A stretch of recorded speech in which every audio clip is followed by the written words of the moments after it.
వెళ్ళిపోకు సత్య. ఒకసారి నన్ను చూడు సత్య. సత్య వదిలేస్తున్నావా నన్ను? ఆయన ప్రశ్న అడిగినప్పుడే నేను వదిలేస్తాను.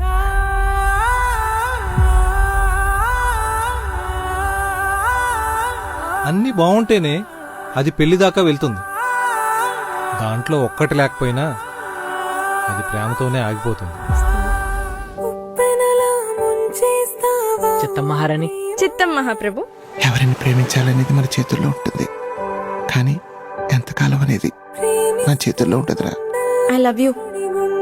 ఏయ్ నేను చెప్పేదే కాగవే. నేను చెప్పానుగా, సరిపోతుందిలే. సత్య భామ, సత్యభామ.